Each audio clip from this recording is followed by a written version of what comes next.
Apocalipsis capítulo 20, verso del 1 al 10. ¿Lo tenemos, iglesia? Amén. Dice la palabra de la gloria del Padre, Hijo y Espíritu Santo. Amén.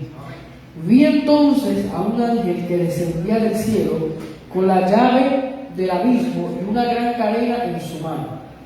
El ángel prendió al dragón y la serpiente antigua, que es el diablo y Satanás, y lo ató por 1000 años. Lo arrojó al abismo y lo encerró y puso un sello sobre él, para que no engañara más a las naciones, hasta que se cumplieran los 1000 años. Después de esto debe ser desatado por un poco de tiempo. También vi tronos y se sentaron sobre ellos los que se les concedió autoridad para juzgar. Y vi las almas de los que habían sido decapitados por causa del testimonio de Jesús y de la palabra de Dios, y a los que no habían adorado a la bestia en su imagen, ni habían recibido la marca sobre su frente, ni sobre su mano. Volvieron a la vida y reinaron con Cristo por 1000 años. Esta es la primera resurrección. Los demás muertos no volvieron a la vida hasta que se cumplieren los 1000 años. Bienaventurado y santo el que tiene parte en la primera resurrección. La muerte segunda no tiene potestad sobre esto, sino que serán sacerdotes de Dios y de Cristo y reinarán con él por 1000 años. Verso 7. Cuando los 1000 años se cumplan, Satanás será soltado de su prisión y saldrá a engañar a las naciones que están en los 4 ángulos extremos de la tierra, a Gog y a Magog, a fin de reunirlas para la batalla. El número de ellas es como la arena del mar, y subieron sobre la anchura de la tierra, rodearon el campamento de los santos y la ciudad amada. Pero descendió fuego del cielo y los devoró. Y el diablo que los engañaba, fue arrojado al lago de fuego y azufre, donde también están la bestia y el falso profeta. Y serán atormentados día y noche por los siglos de los siglos. Amén. Puede tomar asiento. Damos gracias por su palabra. Y en esta ocasión vamos a estar tocando el tema de las torturas milenarias. Ese es el título que le puse, pero básicamente, como bien mencionó nuestro pastor Brian, estaremos desarrollando el tema del milenio. Y este tema, quiero recapitular un poco lo que hemos hablado, es un tema crucial en la escatología, porque es un tema importante, porque el milenio no es un periodo de tiempo solamente. El milenio abarca lo que es la consumación del reino de Dios. Y cuando usted va a la escatología, yo diría que el tema más predominante, además de la segunda venida, es el reino de Dios. Y de hecho, la segunda venida trae ese reino. Así que si usted desea profundizar en la escatología, usted tiene que ir al tema del reino. Y si usted desea ir más allá y, digamos, profundizar en lo que es la teología bíblica y, digamos, unificar el mensaje de la escritura, usted tiene que ir al reino de Dios. Así que este tema del milenio marca el reinado de Dios con su Hijo Jesucristo y los santos. Pero vamos a estar viendo las posturas milenarias. Así que yo voy a introducirlo con una definición breve de lo que sería el milenialismo. Es una definición breve que quiero darle. El milenialismo describe las concepciones del periodo de 1000 años al final de la historia, donde se cumplen todos los propósitos de Dios para la historia del mundo. Cuando hablamos del milenio, se suele, digamos, atribuir ese estudio a lo que vendrá siendo el milenialismo. Hay muchas formas, como veremos ya en breve, de ver ese tema del milenio. Así que un estudio del milenio nos va a llevar a entender cómo se consuma la historia de Dios. Ahora, vamos a dar una descripción más amplia, una descripción general, si sería estamos en la tercera, ¿sí? Una descripción general. Y en este caso vamos a ver dónde es que nace este término de 1000 años del reino. Y de hecho lo leímos ahorita. Y podemos ir de nuevo a Apocalipsis capítulo 20. Vamos a una descripción general. Porque créanme que aunque la Biblia habla de 1000 años, usted va a ver ya en breve, que no mucha gente está de el reino va a durar, o que el reino tiene un periodo natural de 1000 años. Hay mucha gente que no están de acuerdo con eso. Pero Apocalipsis 20 me parece que es bastante claro. Así que, viendo una descripción general, vemos que Apocalipsis 20, del 1 al 6, es el único pasaje que menciona un periodo de tiempo de 1000 años. Muestra una era en la que Satanás está bajo control y por lo tanto no puede engañar a la nación. En ese momento Dios también resucitará a los santos para reinar con Cristo. Hay varias cosas que van a ocurrir en el milenio. Usted puede ver, si mira el texto bien que ahorita leímos, hay resurrección, hay juicio, hay un gobierno terrenal que se manifiesta, restauración de las naciones, hay varias cosas que son importantes. En ese mismo momento Dios también va a resucitar a los santos para que reinen con Cristo, ahorita lo leímos. El término milenio aparece justo antes, miren este detalle importante, justo antes de la creación de un cielo nuevo y una tierra nueva, que se da en Apocalipsis 21, específicamente del 1 al 2. Este periodo de tiempo muestra el reino victorioso de Dios sobre el mal y el cumplimiento de su promesa a su pueblo. Existe diversidad en las opiniones sobre la naturaleza de este reino milenario y ya la vamos a estudiar. Ahora, sin embargo, yo quisiera que usted se ubicara por un momento en el libro de Apocalipsis. Y Apocalipsis consta de 22 capítulos. Y mayormente cuando se lee Apocalipsis, en algunos casos, se tiende a ver como si fuese un libro totalmente futurista. Y creo que sí, Apocalipsis, la gran parte del libro es futuro. Pero hay una cronología que se desarrolla, que abarca, digamos, el pasado, que es donde Juan recibe esta revelación de Jesucristo. Vemos las 7 cartas a las 7 iglesias, y vemos que esas 7 iglesias fueron iglesias históricas, pero también esas iglesias, la forma en que el Señor, digamos, la disciplina o la exhorta, podemos decir que en la actualidad hay muchas iglesias como ella. O sea, podemos identificarnos con esas iglesias que se ven en el Apocalipsis. Podemos decir hasta cierto punto que esas 7 iglesias, de alguna otra manera, están presentes en la actualidad. Quizás no geográficamente, pero las características de esa iglesia abundan en la vida de los creyentes. Hay creyentes como Éfeso, que ha perdido el primer año. Hay iglesias como en Mirna, específicamente en este territorio del Medio Oriente, o allá quizás en Corea del Norte, en lo que es la ventana de 40, usted puede encontrar cristianos que son martirizados por su fe, similar a la iglesia de Mirna. Y hay otras iglesias como Pérgamo que están aliadas al gobierno, del libro de la fe, Teatira, etc. El asunto es que solemos ver después del capítulo 4 un aspecto más futurístico. Y lo interesante es que en Apocalipsis se va desarrollando una cronología, aunque, ojo a esto, en algunas partes suelen haber intervalos. Y un intervalo pareciese que es un tipo de paréntesis. Así que hay que estar bien pendiente cuando usted está viendo Apocalipsis en el momento de un intervalo. Y luego que finalice ese intervalo, como que la cronología se va dando precisamente. Ahora, cuando usted va al capítulo 19, el evento climático, la segunda venida del Señor. En esa segunda venida, de hecho, se levanta la batalla del Armagedón. En esa segunda venida, el Señor derrota al anticristo, al falso profeta, y aprisiona al diablo. Y cuando vemos el evento de la segunda venida, Jesucristo viene en la nube con una ropa teñida de sangre, con una espada aguda en su boca, tal como se profetizó en la iglesia de Pérgamo. Todos estos detalles, cuando usted viene viendo el contexto cronológico, podemos percibir que ya en el capítulo 20, ese reino se inaugura.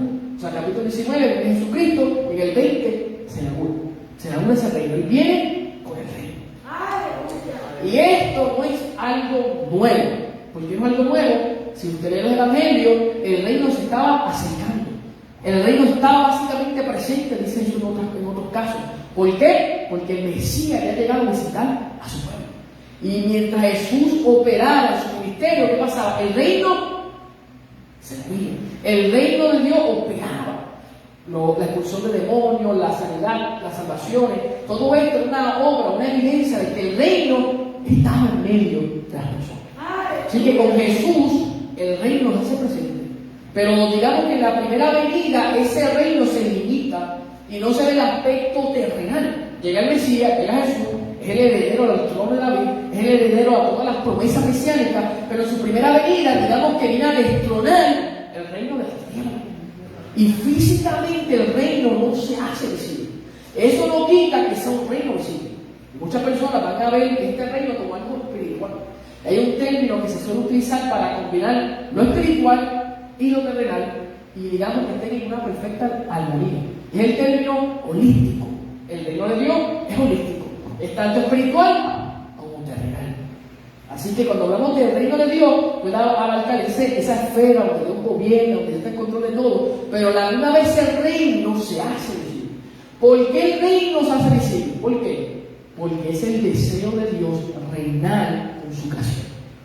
Cuando usted va a Génesis capítulo 1, versículo 26 al 28, Dios crea al hombre a su imagen. Y lo que Dios hace es darle autoridad para que el hombre se enseñoree de todas las cosas, de todo lo que hay, de los seres acuáticos, de la terrestre, bueno, de todo. El hombre tenía autoridad específicamente para labrar la tierra y digamos que, como se necesitó, expandir ese vuelto, para que la gloria de Dios se hace visible, palpante. Pero usted sabe que el pecado construyó ese propósito. Entonces, aunque el plan original de Dios era que el hombre reinase en la tierra, el pecado puso un freno. Y no solamente el pecado, vemos la altimaña de la serpiente antigua, que Apocalipsis identifica como Satanás, como el diablo, que es el acusador.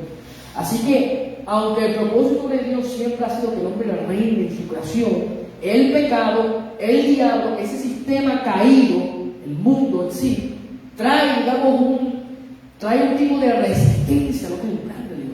Pero con Cristo, ese plan va a volver a funcionar en todo el sentido del plan. Así que Apocalipsis está presentando, digamos, esa consumación de todas las cosas.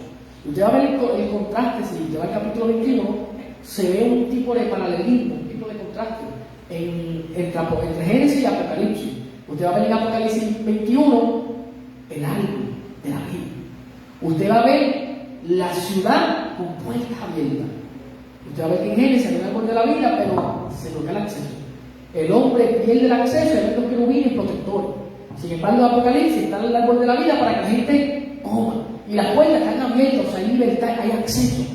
Porque en Génesis se pierde el huerto, en Apocalipsis se restaura ese huerto, pero es una ciudad. ¿Cómo se logra restaurar? Por un segundo Adán. Uno mejor, uno que no pecó, uno que fue justo, uno que fue obediente. Y ese justo, perfecto y santo trajo el reino y luego lo hace visible para que Dios participe de él.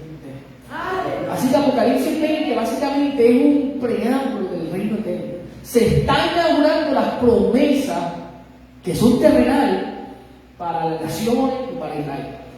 Y vamos a ver esto un poquito más luego, pero hemos visto que el término por lo menos 1000, el término 1000 aparece en la Biblia, lo leímos ahorita, y de ahí surge esta idea del milenio. Ahora, vamos a ver 3 puntos de vista distintos sobre la estructura y la duración del periodo milenario. Voy a mencionarle 3 puntos de vista en cuanto a esta idea del milenio. Y menciono 3, pero usted si está viendo en pantalla puede ver el asterisco. A veces se suelen hablar de 4. ¿Por qué? Porque la cultura predominante que nosotros no solemos apegar, que es el premilenialismo, básicamente a veces se divide en 2 posturas: premilenialismo dispensacional y premilenialismo histórico. De hecho, pueden ser muy hasta más variantes, pero eso quizás ahorita haga una mención breve. Ahora, vamos a ver la postura que nosotros nos apegamos. Y la primera viene siendo el premilenialismo. Y esta palabra compacta habla técnicamente que no va a ocurrir un milenio sin que antes venga Jesús a la tierra. Por eso es premilenialismo, porque tiene que venir el rey para que entonces el reino se dé. Por lo tanto, sostiene que Cristo regresará para inaugurar dicho periodo. Y debido a que todavía Él no ha regresado, el milenio no se puede comparar con nada en el presente. Esta es un evento futuro en la que se cumplirá la promesa de Abraham para Israel y el mundo. Los siguientes eventos ocurrirán durante el milenio. Los santos de la tribulación serán resucitados para reinar con Él. Eso se conoce como la primera expresión. El león yacerá con el cordero. En Isaías capítulo 11 se presenta un panorama donde el reino animal es restaurado. Recuérdense que a causa del pecado, el reino animal, vegetal, todo esto se vio afectado. Pero con el milenio se vuelve a restaurar esa fe. Satanás será atado.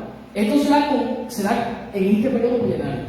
Recuérdense que en la segunda venida, el anticristo, el falso profeta, son echados a la luz de fuego. Pero el diablo que compone esa falsa trinidad no es echado a la luz de fuego. El diablo es prisionado y literalmente es llevado a una prisión de máxima seguridad, que es la Biblia. Y aquí en la tierra, posiblemente, está que el Hades, un lugar de tormento intermedio hasta que llegue el lago de fuego. Sin embargo, hay un abismo, es una presión para demonios, para ángeles caídos especiales. En Apocalipsis se ve esta idea del abismo, cómo se abre, cómo salen ángeles caídos, etc.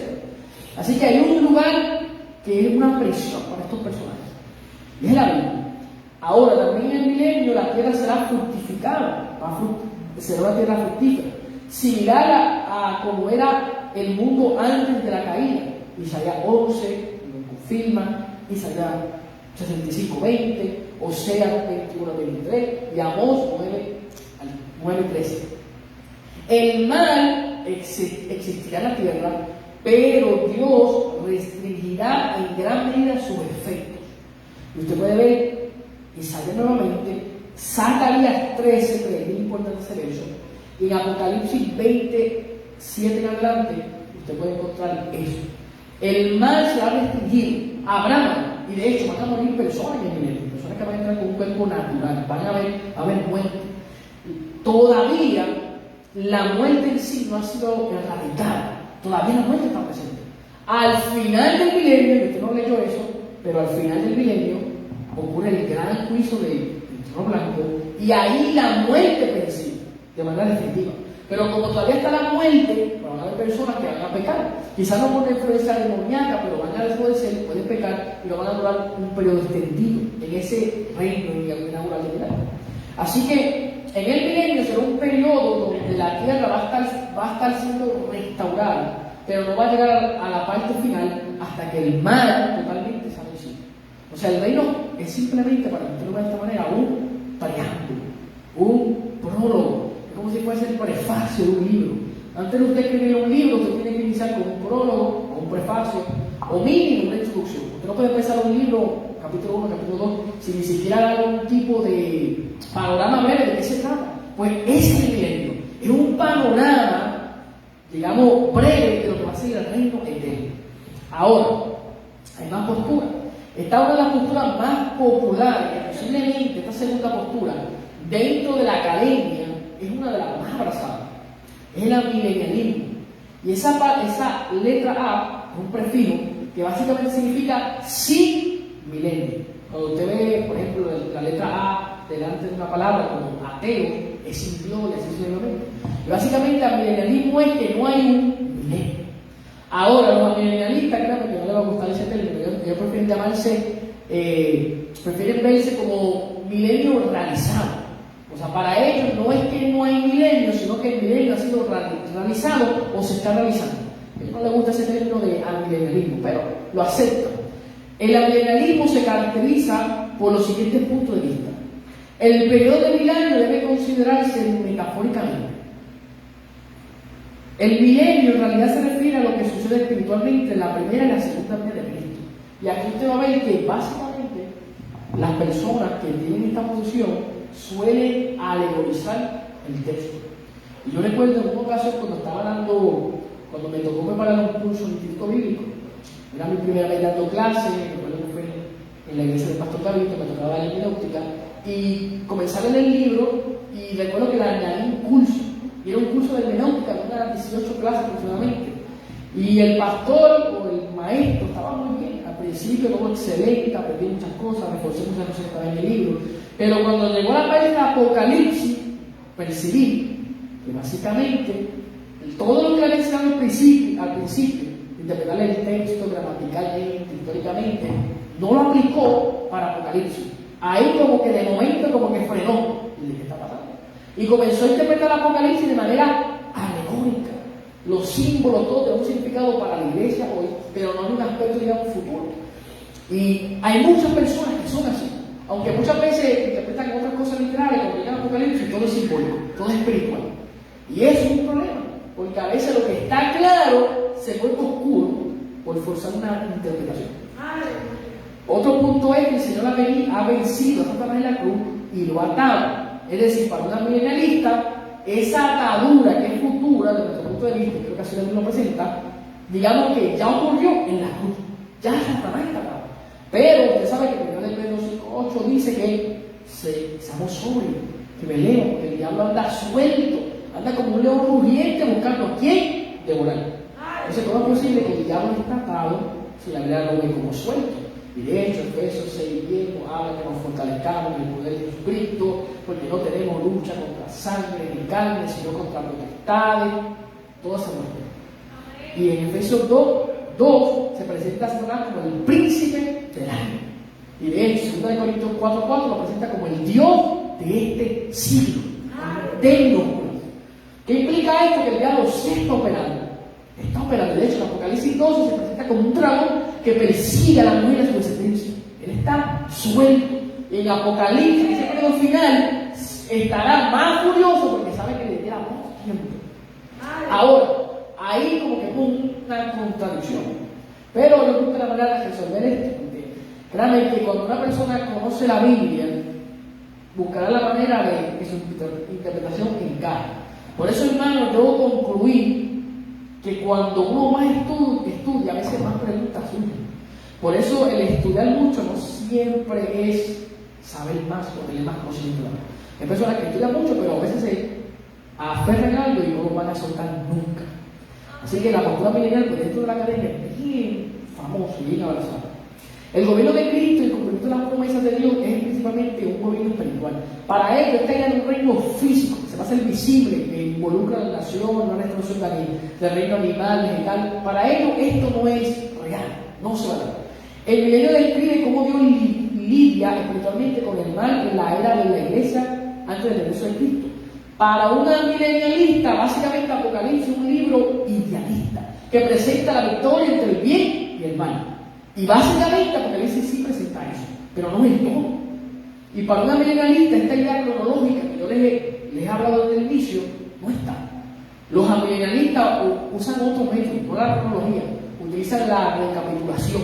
Para ellos, los eventos de Apocalipsis se van repitiendo a lo largo de la historia, y son como eventos que se repiten, a veces en una escala mayor o menor, pero se van repitiendo. No es como que algo cronológico, no creen en una escena de tribulación literal de 7 años, no creen en esto. Los apóstoles del Nuevo Testamento abordaron el Antiguo Testamento con cierto grado de libertad interpretativa, lo que permitiría una interpretación espiritualizada de Apocalipsis 20. Para un ambientalista, para simplificar este punto, el Antiguo Testamento se puede espiritualizar. Y ojo a esto, porque ahorita le mencioné que en Isaías se habla de una restauración del reino animal. Estará el cordero, con el asno, con el lobo. Pero para un ambientalista esto es simbólico. Ellos espiritualizan esta promesa. Y una persona que se apega a esta postura tiende a ver el Nuevo Testamento como superior al Antiguo. Y esto es un asunto de interpretación bíblica. Y cuando usted va a estudiar la Biblia, usted sabe que ambos testamentos son iguales. No hay uno inferior ni superior a otro. Son importantes. Ambos conllevan el mensaje de Dios, son inspirados, y esa revelación progresiva se va dando en ambos. Por eso cuando usted habla del Antiguo y Nuevo Testamento, a veces se propone la idea del primero y segundo testamento, porque en realidad es una historia contada que va unida. No creo que haya superioridad ninguno de los dos. Pero estas personas que tienen esta visión se pueden alegorizar el Antiguo Testamento. ¿Y qué pasa con esto? Que el Antiguo Testamento está lleno de promesas, específicamente para Israel, que hablan de una restauración física, donde Israel, la tierra, va a ser devuelta y va a ser restaurada. Pero si una persona espiritualiza esas promesas, pues básicamente no habría una futura restauración para Israel, y básicamente todas esas promesas se cumplirían en Cristo. Cristo sería, para que yo así, sería el nuevo Israel. Cristo vendrá siendo el nuevo templo. Básicamente todas las promesas futuras, que sean físicas o geográficas, o tengan que ver con algún aspecto que sea literal, pues tienden como que espiritualizarse. Y técnicamente todo se cumple en Cristo. Y yo creo que sí, Cristo es el centro de la Biblia. yo creo que los pactos todos se cumplen en Cristo, tienen ese sentido pleno en la persona de Jesús, pero aún así, en Jesús se restauran todas las cosas. Y esa restauración de todas las cosas, como se ve en Efesios, implica lo de arriba y lo de abajo. El cielo, la tierra, todo se reconcilia con Cristo. Por eso, y esto lo vamos a abarcar en la próxima clase, simplemente lo adelanto, cuando usted va a Apocalipsis, literalmente, como se reconcilia todo, al final de la historia, el cielo va a la tierra. Y nosotros deducimos, y nosotros siempre lo decimos así, que vamos a reinar, que vamos a vivir en el cielo es nuestro destino. Pues básicamente, en un sentido sí, porque el cielo va a la tierra. Usted lo puede ver en Apocalipsis como desciende la gloria de Jesús. Así que, una persona que se apega a esta postura milenial, en muchos casos, tiene que tener una visión bien espiritual. Y básicamente, todo pues es simbólico y se obvia muchas cosas terrenales. Y el aspecto holístico que ahorita le mencioné, pues también se obvia bastante. Ahora, el último punto que quiero tocar aquí, los apóstoles parecen estar señalando que el reinado de Cristo, en el cielo puede cumplir espiritualmente todas las promesas de Dios. Si los apóstoles espiritualizaron el Antiguo Testamento, entonces sería consistente hacerlo con Apocalipsis. Según ellos, se puede espiritualizar todos los pactos, todo. Hay una promesa bien importante que está en 2 de Samuel, capítulo 7, que es el pacto davídico.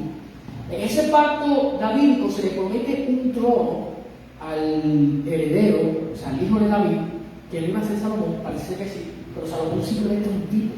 Y a ese heredero del trono se le iba a dar la oportunidad de reinar para siempre. ¿En dónde? En la tierra de David. ¿Y cuál es la tierra de David? Jerusalén. Ahora, en la postura milenial, la que estaremos discutiendo luego, básicamente ese trono se traslada al cielo. Jesús ya está reinando en el trono de David, pero ¿desde dónde? Desde el cielo. Y como ya está reinando en el cielo, no hace falta que reine en la tierra.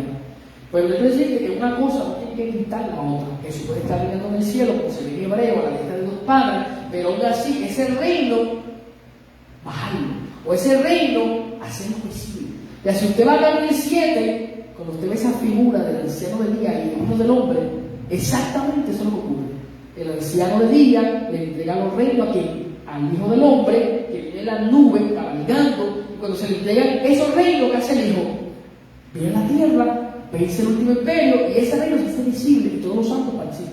O sea que al final los reinos que se le entregan al hijo, él los comparte con los santos, y esa herencia que vamos a recibir es la tierra. Reinaremos aquí en la tierra. Así que espiritualizar esta promesa nos llevaría, y esto es lo que piensa la mayoría de los milenialistas, no todos, nos llevarían a decir que el destino final es en el cielo, tocando arpa, y nunca habría, digamos, un descenso. Subimos, digamos que al final de ese periodo final, que no es quizá una gran tribulación, al final, en el juicio final, nos quedamos en el cielo y sacamos la historia. Y esta postura fue bien famosa en los siglos del antaño, siglo IV antes de Cristo, siglo V antes de Cristo. Ahí fue que cogió auge esta postura. Y quizás esta parte es la que la aburre mucha gente, porque obviamente la historia no es fácil. Pero si usted va a la historia, le recomiendo que se lean el libro del cristianismo de Augusto de González. Si usted lee un poquito de Agustín de Hipona, que para muchos de los teólogos más importantes, Agustín de Hipona fue el que popularizó esta postura milenaria. Y según Agustín, no había un reino literal, lo que era importante era un reino espiritual. Y él llamó todo esto la ciudad de Dios. Y según Agustín de Hipona, como él era un filósofo teólogo, pues básicamente la meta era alcanzar el cielo. Bueno, Agustín de Hipona ni se casó porque el cuerpo era malo. Y esta postura de que el cuerpo es malo y todo es malo y todo terrenal es malo es una postura gnóstica. Y que el gnóstica busca una superioridad en cuanto a las cosas que tenemos aquí. Y de hecho también, cuando usted tiene cuidado, porque hay muchas cosas que se cuelan en la iglesia. Hay mucha gente con pensamiento gnóstico. Y hay un post en Facebook o en las redes que está corriendo que dice que a la carne no le gusta lo de la tierra porque no va a heredar el cielo, algo así creo que es. Y se ve, bueno, vi la foto por lo menos, se ve como una persona acercando su carne como que si fuese como un espíritu. Y básicamente yo decía, wow, eso es platonismo. La idea de que la carne es mala y solo importa lo espiritual es una idea platónica, una idea griega. La carne es tan importante cuando tú lees rapto, esta carne va a unirse, los que murieron en Cristo, que están en alma, comen y reciben un cuerpo nuevo, y nosotros que estamos vivos, no se queda el alma, no se queda aquí la tierra, el cuerpo, somos transformados en un cuerpo que vence la muerte, pero sigue siendo un cuerpo natural. Un cuerpo natural en el sentido que no te dan alas, no. Si usted pensaba que iba a tener alas, pues va a tener un sueño frustrado porque no creo que tenga alas. Así que, hermano, imagínense, el cuerpo es demasiado importante. Jesús resucita en el poder del Espíritu Santo, dice Pablo Romanos 8:18, y cuando resucita, estaba comiendo con sus discípulos. Bueno, esas cosas que quizás no eran normales, pasó paredes, Tomás le metió la mano en su costado, pero aún así, era un cuerpo físico. Quizás no fue tan fácil de reconocer para algunos, había un tipo de algo que lo estaba velando, pero aún así era un cuerpo natural. Natural en el sentido limitado, quiero decir. Ahora, hay que tener cuidado con esto, porque a veces la filosofía, y no me quiero desviarme del tema, pero ha afectado a la iglesia. Y hay otra vertiente que también, estos pensamientos griegos, la iglesia lo batalló. Aún Pablo, cuando estaba predicando a los griegos, se encontró con esta filosofía de los estoicos. Y para los estoicos, por ejemplo, las emociones eran malas. Y hoy vemos a veces que la iglesia dice, no, que la gente no puede saltar, no puede llorar porque eso es emoción. Porque el Espíritu Santo lo que te ayuda es a controlar la lengua y pues proyecta que la gente son súper espirituales. Y yo quiero decirte que si una persona rica, llora y danza, eso es parte del cuerpo, puede ser que está en la emoción, pero aún así las emociones son terribles. Tanto no puede limitar a alguien porque está llorando, brincando como un cordero, lo que sea, porque al final las emociones son parte del cuerpo. Entonces hoy día pues se ha metido una estructura que a veces no es lo que la Biblia presenta. Hay que tener cuidado con todo esto. Al final no vamos a reinar como ángeles, no vamos a ser... no, esa idea no, yo creo que va a haber una similitud con lo que es la tierra de hoy y en esta futura tierra, pero esto lo hablaremos ya en la próxima clase, el próximo año. La tercera postura es la postmilenialismo. Y aquí usted puede ver que esta idea de post es posterior al milenio. Y esta idea hoy día es la menos popular. En un tiempo, siglo XVIII, XIX, y digamos que a principios del siglo XX quizás fue la más aún. Y así usted va, por ejemplo, si usted estudia un poco del periodo post de la Reforma, ese periodo, digamos, misionero, usted se puede percatar que cuando se levanta la Reforma en el año 1517, específicamente por Lutero, allá en Alemania, esa reforma la gente sale de la Iglesia Católica, pero mantiene muchas ideas de la Iglesia Católica. La postura milenial la abraza la Iglesia Católica hoy día. Pues muchas de esas personas mantuvieron la misma escatología. Lo que fue más significativo fue el tema de salvación, la Santa Cena, el asunto litúrgico. Pero en la escatología no hubo un cambio significativo. Pero a medida que comenzó a avanzar el tiempo, muchas denominaciones empezaron a surgir. Por ejemplo, los anabautistas.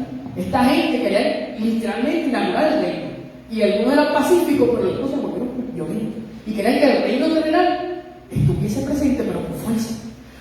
Y ahí se fue desarrollando nuevamente esta idea postmilenial. ¿Y qué es la idea postmilenial? Que la iglesia puede inaugurar el reino. O sea, lo puede establecer, es la palabra correcta. Se caracteriza por los siguientes puntos de vista. Cristo viene después de que termine el periodo milenial. Y esto parece ilógico, pero le voy a explicar. Para un postmilenial, el reino puede ser que ya haya iniciado. ¿Cuándo inició? Bueno, los postmilenialistas no dan un tiempo específico, pero dicen que posiblemente ya inició, y cuando la iglesia establezca el reino definitivamente, ahí llega el reino. O sea, la iglesia tiene que conquistar la esfera política, sociales, todas estas áreas. Y una vez que la iglesia logre conquistar las naciones, llega el reino. El milenio es un periodo de tiempo distinto, inaugurado por la iglesia, que abarca características tanto espirituales como físicas. Ellos son un poquito diferentes a los mileniales, tienen que hacer más énfasis en lo físico, pero aún así mantienen muchas ideas espirituales. Interpretación bastante alegórica. El cuerpo de Cristo influirá en el mundo entero de manera cultural, política y económica, de modo que Cristo tendrá el dominio a través de la iglesia, lo cual traerá una gran prosperidad material al mundo. Los nuevos apóstoles que surgieron hace unas décadas, esta gente eran postmileniales, Guillermo Maldonado, entre otros. Muchos de ellos eran postmileniales. Ellos creen que la iglesia puede establecer el reino. Y algunos, quizá Juan Galolón, que ella no se identifica como eso, pero invitaba gente en su iglesia, como Ronnie Chávez, entre otros, que sigan esta idea de que la iglesia puede establecer reino. Y esto hace que la iglesia sea pasiva en cuanto a la verdadera escatología bíblica, porque no están esperando que Cristo venga inminente o de una manera sorpresiva en cualquier momento. No están esperando eso. Están esperando que la iglesia prospere económica, físicamente, en terreno, para que llegue ese periodo de oro. Eso llega el reino. O sea, básicamente en el posmodernismo se ve claramente, en algunos casos, una teología de la prosperidad. Y muchos neopentecostales que surgieron de esta tercera hora, pues se apegaron a esto. Y hay que hacer el balance porque el premilenialismo en algunos casos ha sido bien pesimista y el postmilenarismo ha sido demasiado de positivo. Entonces a veces como que en el medio estaba quizás el milenarista, pero aún así yo creo que ser demasiado de negativo o de esta idea pesimista no es bueno. Y esta idea pesimista yo se la voy a parafrasear para que tú la entiendas. Aquellas personas que están constantemente diciendo el fin se acerca, estamos en lo último, guarden comida, guarden lo otro, pero no presentan el Evangelio, no presentan a Cristo crucificado, a Cristo resucitado, a Cristo ascendido. Si no hablan de eso, pues están perdiendo literalmente el tiempo. Porque el Evangelio no va a anunciar ese tipo de noticias. O sea, hablar de noticias del fin no es predicar el Evangelio. Y hay mucha gente que son de nosotros, premilenialistas, por así decirlo, que creen que Cristo viene en cualquier momento, pero lo que hacen es presentar eso. Que básicamente la iglesia no puede estar ayudada, o que la iglesia ya no tiene, es como si la iglesia estuviese perdida que la tierra. Y yo quiero decirte que mientras esté la iglesia existe por el Espíritu Santo. Mientras esté la iglesia y esté el Espíritu, la iglesia puede alumbrar al mundo, puede transformar a los pecadores, dejarlos adictos. La iglesia puede hacer tantas cosas. Y alguna gente está esperando una apostasía gigantesca que abraza la iglesia, está esperando lo peor. Pero Dios, hermano, puede tener un despertar y hay muchos lugares que lo está haciendo. Váyase a Corea del Sur, váyase a Asia, miren los cultos de allá. Lo que pasa es que el cristianismo de hoy es limitado a ¿dónde? Estados Unidos y Puerto Rico. El evangelicalismo. Estamos limitados. Para nosotros el evangelio gira en torno a Estados Unidos y quizás alguna isla del Caribe. Pero el evangelio es amplio, abarca todos los continentes de la tierra. Y en algunas partes de la tierra, como Corea del Sur, hay avivamientos gigantescos, donde miles y miles de gente se están salvando, bautismo, milagros, sanidades, bueno, tantas cosas también. ¿Por qué? Porque el evangelio es poder para salvación. Y cuando se aplica el evangelio, Cristo, hermano, respalda su obra. Y así Cristo está, escucha lo que dice la Biblia, Mateo 16, 19, que se habla por primera vez de la iglesia. Las puertas del Hades no van a prevalecer en contra de la iglesia. La iglesia está fundada sobre la roca. Las puertas del Hades literalmente era un lugar donde tenía quizá una conexión con algunas ideas de lo que era el inframundo. Y el punto es que esas puertas del Hades, que aparentemente es el portón donde el diablo tiene acceso, no prevalece. Si está la iglesia avanzando, la iglesia misma le hace resistencia al diablo. Y eso, en un sentido, no es pesimismo, es algo bíblico. La iglesia tiene poder. Pero el diablo ha querido quitarnos el poder. Ha querido. Y la iglesia quizás en este tiempo ha bajado la guardia, ha bajado un poco el poder. Pero aún así tenemos la autoridad. Porque Dios nos bajando, son poderosos. Ahora, el postmilenialismo, ¿por qué perdió su influencia? Porque cuando ocurre la Primera Guerra Mundial, a principios del siglo XX, la gente dio pena. Quizá en los siglos anteriores se estaba viendo la ciencia aumentó drásticamente. Ya la gente no estaba ni usando caballos, no estaban usando gafas y un sinnúmero de cosas. Hubo un cambio drástico en la ciencia. Y la gente dijeron, bueno, llegó el periodo de oro. De hecho, las universidades más importantes eran de teología. La Universidad Yale, la Universidad de Oxford, todas las universidades fueron fundadas con una base teológica, todas más grandes. Pero de momento, la ciencia, el humanismo, la filosofía, todo esto fue opacando el cristianismo. Y ya estudiar teología no era igual de importante como antes. Antes de estudiar teología era lo más grande. Pero de momento la medicina y otras cosas, la teología fueron sustituyendo eso. Y la idea de que el reino se estaba haciendo visible comenzó a perder auge, comenzó como que a hacer, no tenía mucho sentido. Y cuando llega la Primera Guerra Mundial, fue lo peor. Mucha gente dijeron, no podemos estar en el reino, no podemos estar perdiendo un periodo de oro, no podemos estar conquistando las naciones cuando estamos viendo guerra, destrucción. Literalmente, la Primera Guerra Mundial y específicamente la Segunda, parecía que era una gran tribulación. De hecho, había hasta un tipo de anticristo, que era Hitler. ¿Y qué implica esto? Que la iglesia fue controlando esta idea postmilenial y empezaron otras ideas, premilenialismo y amilenialismo. Y en algunos casos abrazó el premilenialismo, pero con una idea que es bien pesimista. Y aquí surge también la problemática de que mucha gente ha querido buscar fecha para el Señor. Y esto no solamente no está en nuestro contexto pentecostal, en muchas iglesias, de hecho, ahí surge los adventistas, mucha gente ha querido buscar fecha, porque intentan terminar los signos para ver cuán cerca está Jesús. Y en la clase anterior hablamos que los signos o las señales no pueden decirnos cuán cerca está Jesús, porque simplemente los signos conducen a la señal de su venida, pero no determinan cuán cerca está. Así que mirar las señales para saber cuán cerca está Cristo no es la manera correcta, porque al final el Señor viene como ladrón, y el ladrón no avisa cuando llega. Es más, no da ni señal, imagínense, no va a poner una señal de que va a avisar. Si usted sabe que viene el ladrón, ¿qué usted va a hacer? Va a preparar la casa, con 5 cámaras, va a construir 2 espejos y va a estar protegido. El ladrón no avisa, pero todas estas señales que usted está viendo hoy día prefiguran. De alguna otra manera, se puede decir que sí, pueden estar preparando el camino a lo que viene, pero usted quizás lo sabe y quizás no. Puede ser que sí, puede ser que no. Porque llevamos años diciendo que lo que está pasando es la antesala de Cristo. ¿Cuántos años llevamos diciendo eso? Bueno, termina la Segunda Guerra Mundial y lo primero que se propone es hacer un tratado de paz. Un tratado que era el tratado de paz romano, donde ahora las naciones se van a unir. Hay surge la Unión Europea. Y cuando la gente ve que comenzó, Israel se vuelve nación en el 48, de momento, 2 años más tarde, nace la Unión Europea. De momento ya no eran 3 Naciones Unidas, una Alemania, una Francia, como ya 7. Comenzaron a decir, wow, ese es el gobierno del anticristo. Esa Unión Europea es la bestia, Apocalipsis 13. De momento se levanta la Unión Soviética, ese Gog y Magog. La gente comenzó a ver las profecías y intentaban de ubicar todas las profecías. Y de momento, ya a principios del año 1990, cae la Unión Soviética y se levanta Estados Unidos por la potencia mundial. ¿Qué han hecho la gente? Han buscado la manera de ubicar a Estados Unidos en la profecía, pero no está, no sale. Estados Unidos es una nación más, no está en la Biblia. ¿Por qué? Porque al final el Señor es el que está en control de la nación, del pueblo, de la gente.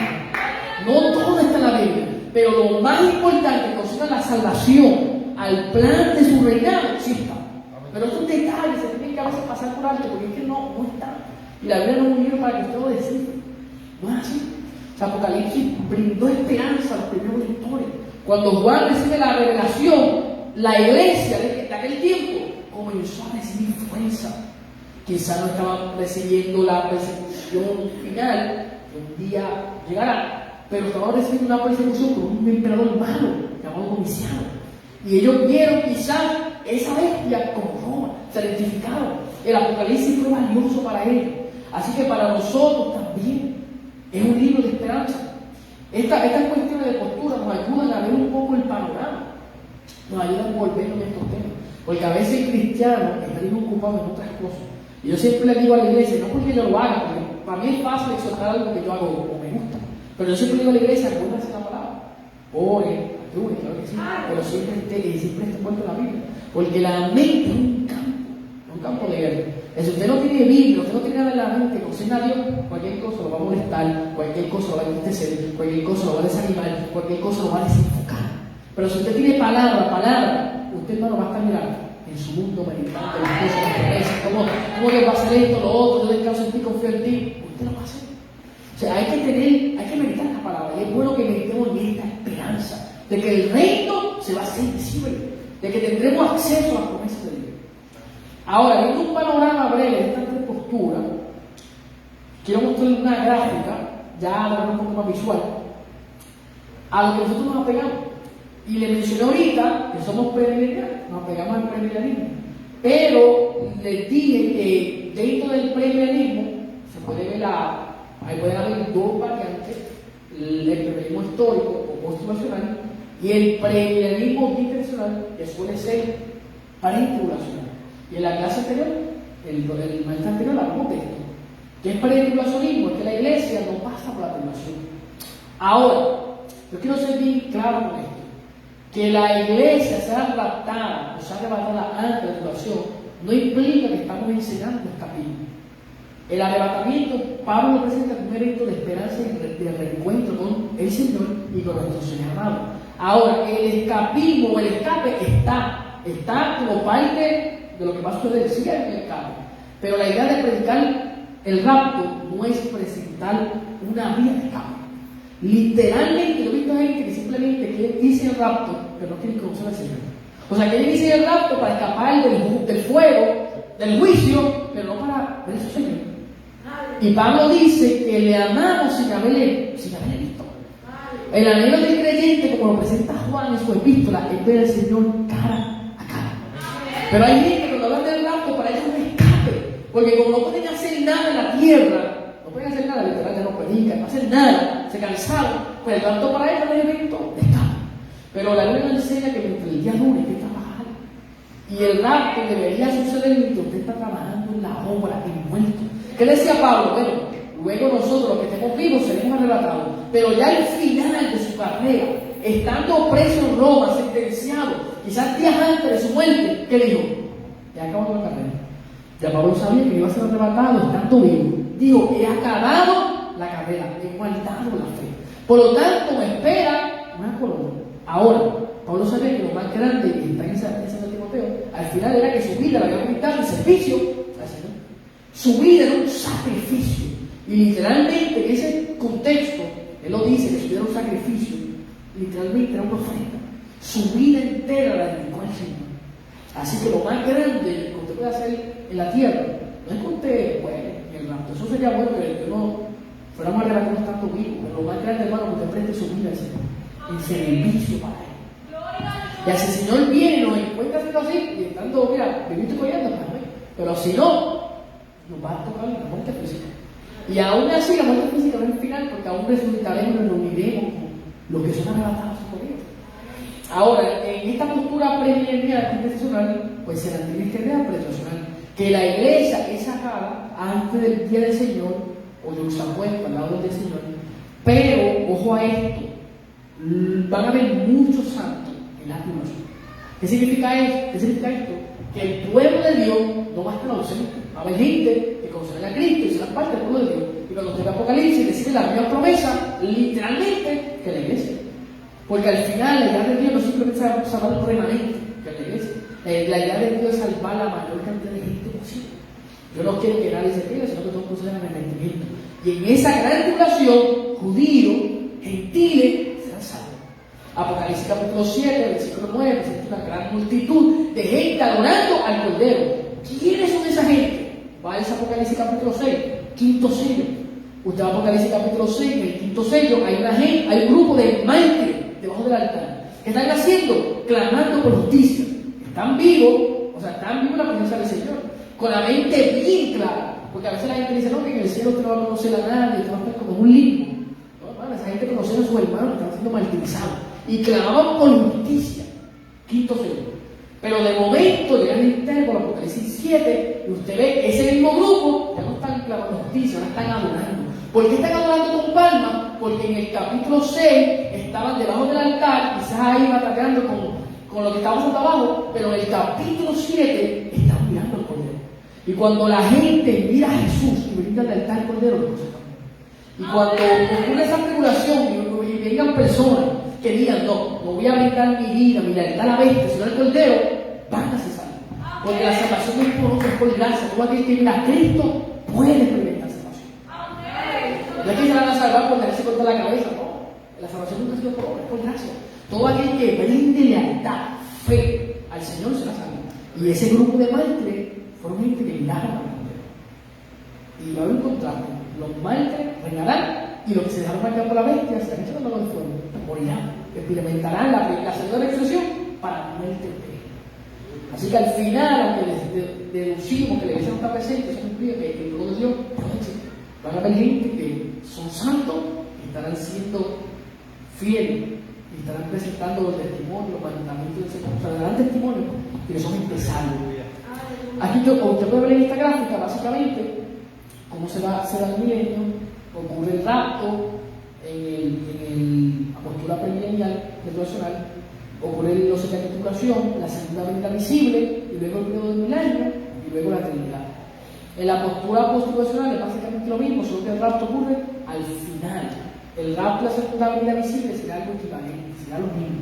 Pero ya en la postura postmilenial, básicamente el milenio se inauguró en algún punto de la historia. Y en la postura milenial, en esa postura, básicamente el reino ya está presente desde el momento que Cristo fue crucificado y resucitó y ascendió. Desde ese momento se inauguró el reino. Todos estos 2000 años de historia del cristianismo, el reino milenario ha sido realizado. Esa es la postura amilenial que nosotros descartamos. Así que, viendo este panorama, ya estamos casi concluyendo, viendo esta gráfica, vamos a retomar esta idea del milenio. Y vamos a dar unos puntos que quizás dejamos ahorita. El milenio demostrará la victoria de Dios sobre el pecado y su completa fidelidad a su pueblo. Después de este periodo ocurrirá una rebelión, pero Dios tendrá la victoria. Ojo a esto, porque la rebelión ocurre porque, ahorita les especifique, que Satanás está aprisionado, pero no ha sido lanzado al fuego. Cuando él sea suelto, pues entonces va a ser que lo mismo que ha hecho a través de la historia, engaña a la gente que está con cuerpos mortales en el milenio. ¿Quién son esa gente con cuerpos mortales? Pues obviamente, recuerden que en la gran tribulación van a haber gente que no se dejaron marcar y van a entrar en el milenio, con cuerpo terrenal, no con cuerpo purificado. Esas personas posiblemente se van a procrear.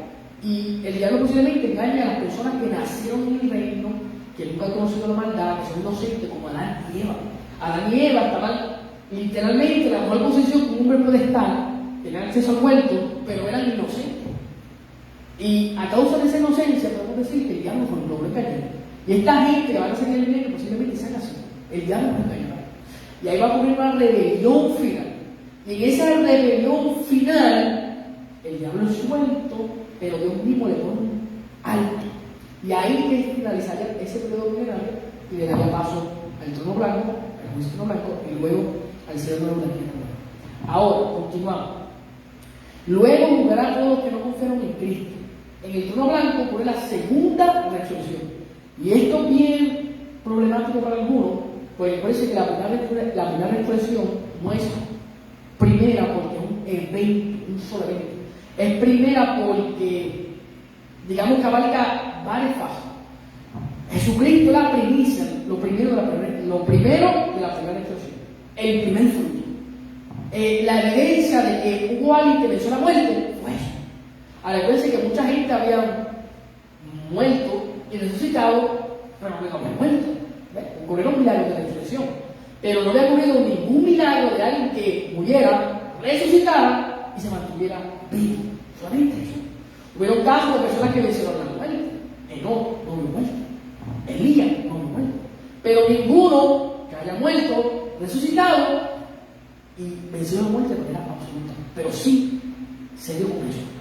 Jesús es la primicia de la resurrección. Luego los santos, la iglesia, como es arrebatada, los que resucitan. Luego vemos algunos casos de resurrección, como los 2 testigos que resucitan en Apocalipsis 7, en la séptima trompeta. Apocalipsis 11, disculpe, séptima trompeta. Y al final, todos los santos que dieron su vida por el Señor en ese periodo de tribulación resucitan. Todo eso es la primera resurrección. ¿Por qué la primera? Porque luego la resurrección que viene no es para vida, es para muerte. Por eso es que es otra resurrección. En Apocalipsis dice bien claro que volvieron a la vida. Está hablando de una resurrección física. Van a resucitar físicamente.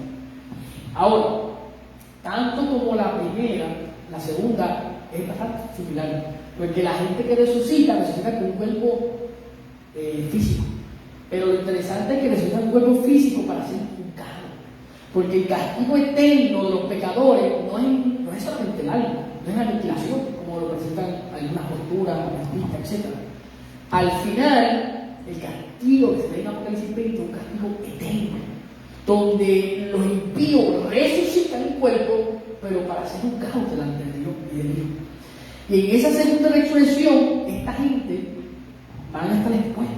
Se van a ver los libros, se manifiestan las obras, y como su libro no está en el nombre en el libro de la vida, ¿qué va a pasar? Va a van a ser echados fuera. Ahí está el gran peligro del milenio. Ahora, bajo el punto de vista premilenial, la historia física y la realidad espiritual van juntas, con eventos físicos que señalan realidades espirituales y viceversa. Por esta razón, el reino de Dios debe ser físico y espiritual, como ahorita mencioné, específicamente los políticos, como se prometió en el Antiguo Testamento. Este punto de vista también sostiene que no es necesario espiritualizar la obra futura del Señor. Alguna gente va a espiritualizar la resurrección, el milenio, etc., pero al final, leerlo de manera cronológica, como está el texto, más literal, creo que encaja mejor. Su agenda no es salvar las almas humanas, sino también probar que Él reina sobre toda la creación. Por lo tanto, un periodo de 1000 años en el que Dios triunfa sobre el mal, tanto físico como espiritual, es significativo. Al final, acuérdense que la historia de la Biblia no se trata solamente de ganar alma, eso es importante. Pero como la historia de Dios se trata de una restauración de todas las cosas, pues por eso que tiene que venir el milenio. Porque el milenio Dios comienza a restaurar esas cosas, que quizás está pasando por alto hoy.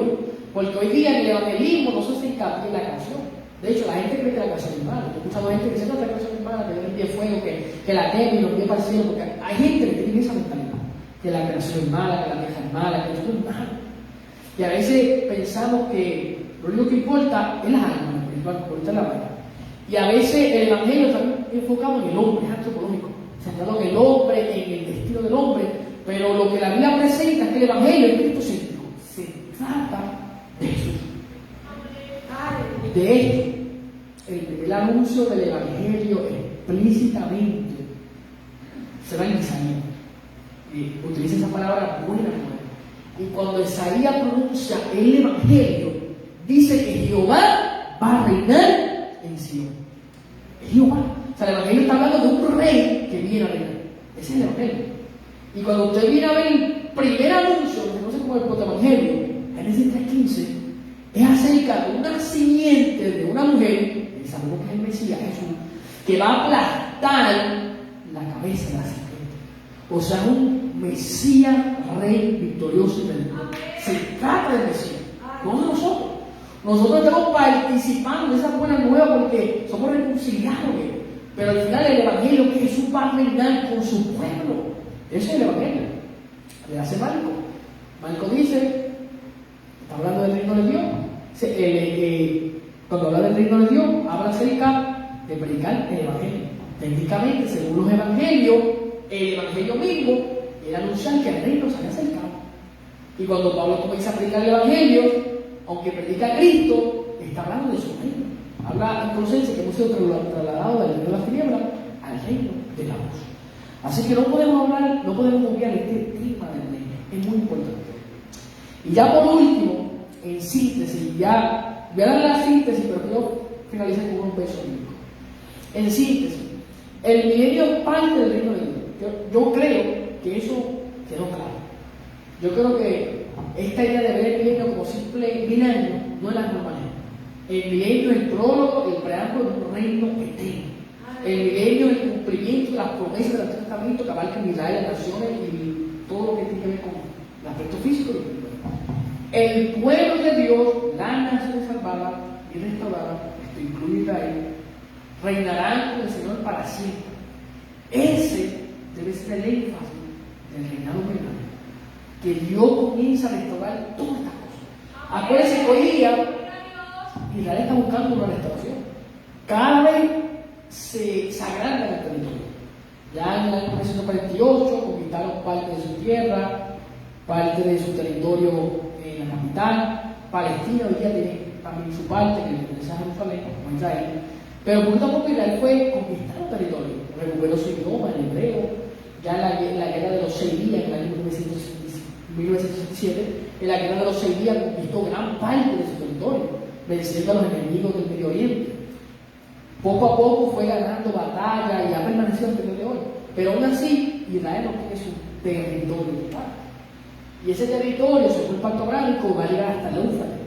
Cuando llegue este aspecto del reino, el Israel va a experimentar ese reino.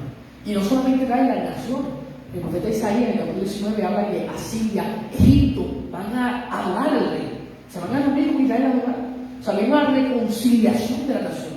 Yo creo que eso sería una de las cosas más gloriosas. Imagínense naciones que se odian. Asiria destruyó Israel. El reino del norte, Efraín, cayó por mano de Asiria. Egipto llevó cautivo a Israel. Los enemigos más grandes, Babilonia, toda esta gente. Y al final tienen oportunidad de reinar con Israel, con el reino del cielo. Eso es algo glorioso. Que a veces limitamos la salvación como que está en el cielo y se salvó. La salvación es una reconciliación de todo. Eso le trae gloria a Dios. Porque lo que parecía imposible no va a ser imposible. Por eso el Dios que es el mismo, el Dios es imposible. Para Él no hay nada imposible. Todo es posible. Lucas 1:37, que dice: para Dios no hay nada imposible. Y en el contexto, ¿cuándo surge esa afirmación? Cuando se da el anuncio a María de que Jesús iba a nacer, o el Mesías iba a nacer en su vientre, concebido por obra del Espíritu. Eso es imposible. La encarnación, de esa manera, virginal, es imposible. Pero Dios lo hizo posible. Naciones que se odian hasta el día de hoy, reconciliadas, adorando un solo Dios, es imposible. Los árabes son leales. Ellos de ninguna manera van a adorar a la otra persona. Pero Dios va a salvar un montón de árabes, un montón de gente hasta el día de que viene los pacientes. Y eso va a traer gloria. Las naciones van a adorar a Dios. Por lo tanto, yo creo, hermano, que ha sido claro la enseñanza. Lo único que quiero abarcar, hay un texto que está al final de esta presentación, Apocalipsis 20, y lo voy a leer en la nueva traducción viviente. Dice: benditos y santos son aquellos que forman parte de la primera creación, porque la segunda muerte no tiene ningún poder sobre él, sino que serán sacerdotes de Dios y de Cristo y reinarán con él durante 1000 años. La palabra 1000 se usa en este contexto 6 veces, en Apocalipsis 20. En Apocalipsis se usa, en otros casos se utiliza también cuando se referencia a los 1260 días, pero por lo menos en Apocalipsis 20 se utiliza repetidamente de unos 1000, repetidas veces. Y cuando Apocalipsis hace mención de 1260 días, yo creo que son literales. Es la mitad de los que hay. Si esos 1260 días son literales, pues posiblemente los 1000 años también sean literales. Esta idea de buscar un simbolismo en los 1000 años no es quizás lo más prudente. Y lo último que quiero abarcar es que, aunque el término 1000 no se utiliza mucho, Segunda de Pedro 3 lo usa.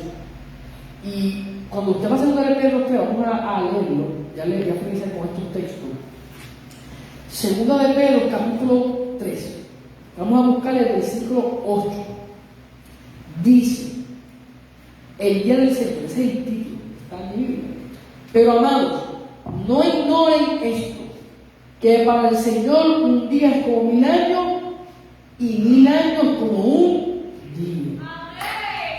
Estamos viendo lo que Pedro está diciendo.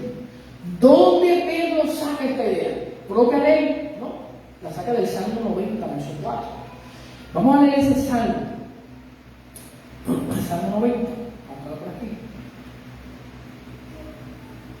Salmo 90. Dice, verso 4: porque 1000 años ante tus ojos son como el día de ayer que pasó. Pero está haciendo una referencia al Salmo 20, al Salmo 90, verso 4. Entonces se conoce como una alusión al texto. No lo está citando, no está diciendo esto es lo que el salmista, es una alusión. Ahora, si usted va al contexto inmediato del Salmo 90, en el verso 13, mira lo que dice: hacen que el hombre vuelva a ser polvo. Y dice: vuelvan hijos de los hombres. Y ahí de momento se introduce el versículo que leímos. Pero esta idea de que el hombre vuelva a ser polvo, usted lo puede conectar con Génesis. Dios da al hombre de dónde? El polvo. Pero cuando el hombre peca, le dice que al polvo volverá. Ahora, miren esto que interesante. Dios le había dicho al hombre que si comía del árbol, ciertamente ese día iba a morir. Pero cuando el hombre peca, se come del árbol, no muere ese día. ¿Cuánto el hombre vivió? Adán específicamente. Casi 1000 años. Usted ve la analogía, Adán vive casi 1000 años. Posiblemente el salmista está diciendo, mira, para Dios un día es como 1000, porque aparentemente el hombre tenía que morir en ese día, pero vivió casi 1000 años. ¿Qué significa esto? Que Dios es que determina cuánto puede ser un día. Y si Dios ha determinado que 1000 años son 1000 años, pues eso sería lo que no pasamos. Porque ningún hombre ha vivido 1000 años. Y que todos los santos reinen por 1000 años significa que al final la victoria absoluta de Dios se va a dar. La muerte al final va a ser enseñada. Porque nadie en la historia, ni siquiera Matusalén, llegó a los 1000 años. Pero llegará un periodo donde la gente va a vivir más de 1000 años y van a vivir con una eternidad. ¿Por qué? Porque el pecado, la muerte será arreglada.